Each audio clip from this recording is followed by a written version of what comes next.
Hello, everyone. This is Tom Fox back for another episode, and I'm absolutely thrilled to have back with me Jeff Dwoskin.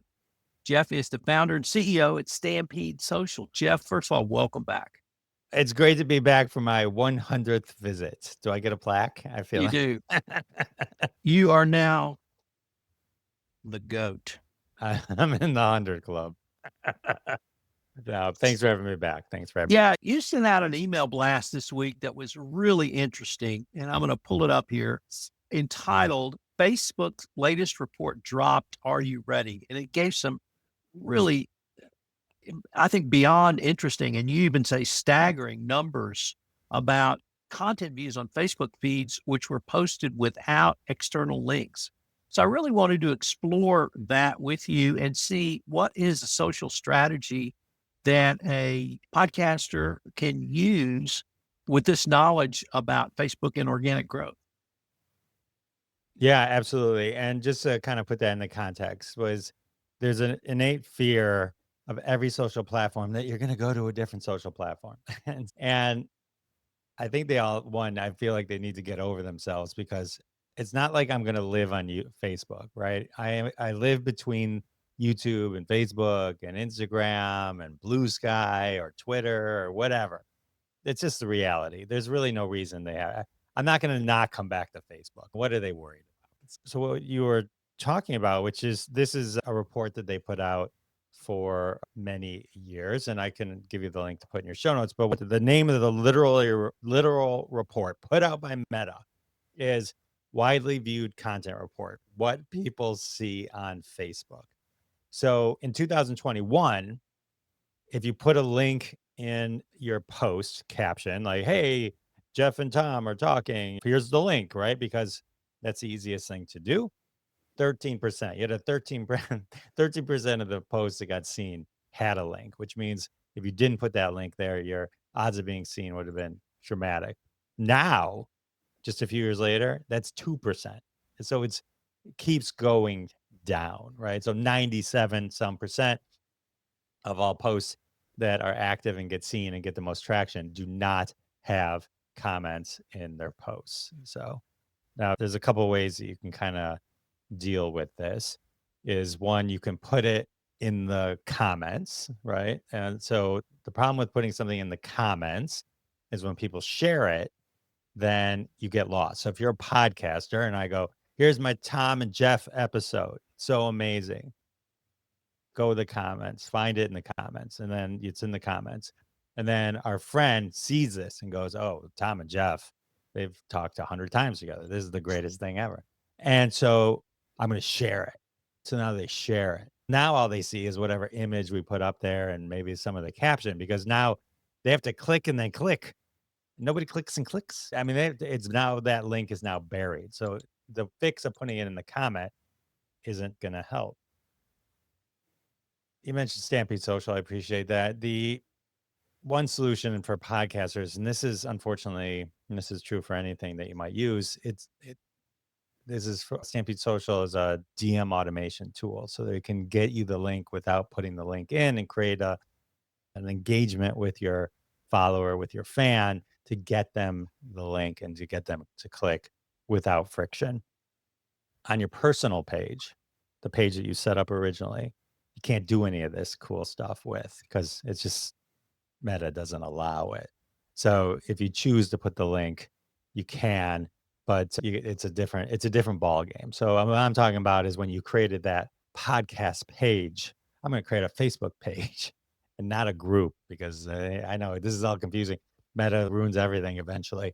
So a Facebook group, you can't do anything. They removed all abilities to do some cool stuff. But your Facebook page, like I have a Classic Conversations, which is my podcast. So I have that page, and that is attached to my Instagram, Classic Conversations Instagram. So with those, I can create campaigns. So if you're looking at my Facebook and my latest one with John Billings, bass player from the Monkees, we talked a lot about Make-A-Wish because we were part of that podcastathon, that cool charity thing for the week. So you message me, Make-A-Wish. So there's nothing, I don't put the link in the caption of the Facebook, and I just say, message me, Make-A-Wish, and then they'll get within a few seconds a link to that episode. And so that way it kind of removes it. And then, so what you really want to do is play the game. We all know our friends don't click on our podcast links anyway, but get more people to see it and then give them a really easy way to engage to get that link. So that's the key. You figure if they weren't going to engage with you, they're not going to click on the link. The benefit of getting it into the DM is once it's in their DM, they know where it is. They know who you are. And so they can go back to that anytime. It's in a very reliable and knowable place. All right, there's the strategies. So questions. Does this create the opportunity for sort of ongoing engagement? Because once they DM you, are you going to deliver something of value back? Or it could be a coffee mug, it could be a white paper, it could be a toothbrush, it could be maybe something different. Is this the start of an ongoing, if not dialogue, engagement with this listener? Yeah, because the reason they're engaged, the reason someone would type in make a wish is because they want to listen to that episode. I'm going to send them back. Right now I'm using Metricool and I have their smart link. So they get a link back and then they can watch it on YouTube. They can go to my webpage and pick their podcast platform, or they can jump to Spotify or Apple and make it real easy for them. Or they can go to the Make a Wish. In this particular example, they can also go to the Make a Wish Foundation page because that's so integral to the charity week. Yeah, so that's the value. They've asked for the value, I immediately return the value. Once they're in my DM, yeah, I can ask them, "Hey, how'd you like it?" You know what I mean?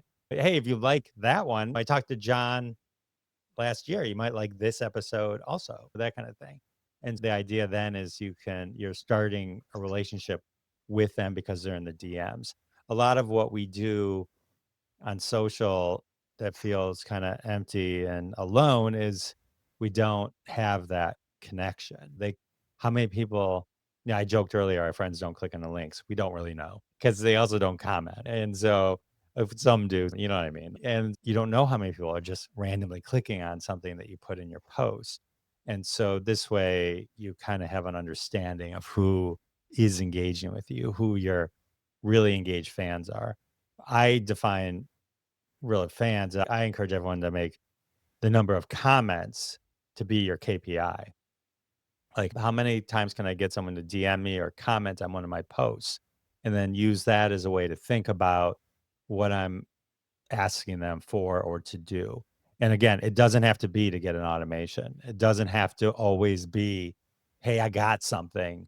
Let me send you something." It could just be a conversation, right? If we're talking about podcasting, could just be, "What do you think the right length of a podcast is?" Or Tom, we were talking earlier, go, "Hey guys, what are your real views on whether you're going to switch to video or not?"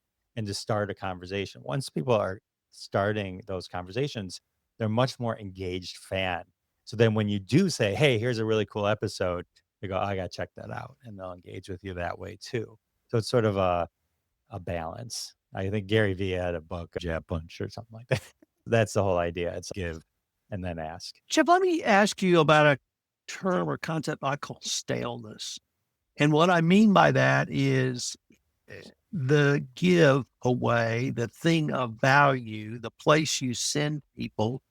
In my experience, you have to routinely, on some basis, change that, meaning you can't have one coffee mug for 3 months. You can't have one white paper for 3 months. You can't have one link to make a wish for 3 months. People really want something new and different if they're going to engage with you. Do you have any idea on maybe the length of time you've seen something be an effective giveaway or something of value, or is it more ad hoc than that?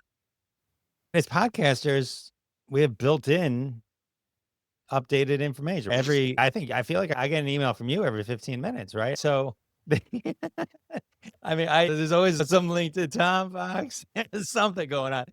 But as podcasters, whether most of us do say once a week at least, so when I put out a new call to action, it's for a completely different interview, right?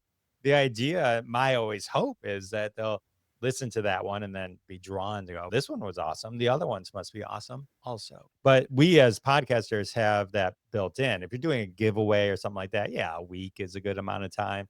before you change it up. But sometimes if you give away the monthly coffee mugs, if you got coffee, if you got a coffee mug, people, there's certain things people love, you know what I mean? So it depends also, you can balance if you have an idea how many people are engaging with you on a given basis. If you only have 100 people engaging with you and you're already giving 50 of them coffee mugs, it's time to move on. If you have a really cool coffee mug and you have 10,000 people as followers and you're only giving away 5 a month, then you're probably still going to get some interaction. But the thing is, when you do a giveaway, the idea there is you're really trying to get their information, right? So one of the things beyond just doing like a post level giveaway is get them to a registration form, right? And then get their email address and maybe some other PII, personal identifiable information, first name, last name. Maybe ask them a couple marketing questions. If you're targeting podcasters, how often do you do release episodes? What is blah, blah, blah. And then change it up that way. You can kind of understand then, you know, what it is. If you're bored with it, they're bored with it. Let's put it that way. It's always a good indicator. Yeah, that is the greatest line. If you're bored with it, they're bored with it. Anything new on the horizon for Stampede Social that you might be able to preview or tease us about a little bit that may be coming out in Q2 or Q3 of 2025? Yeah, we're looking to build out kind of a couple holistic things. Is one is we're looking to do a Facebook group. Like, yeah, you need another Facebook group, but more just to have a little community around it so people can ask questions more freely and feel like get some stuff there and then provide value that way. We're taking a lot of the data that we collect and visualizing it more so that it's helpful for people to understand how they're doing and how that kind of stuff. We're starting to work with larger networks or to kind of engage that way as well to kind of grow.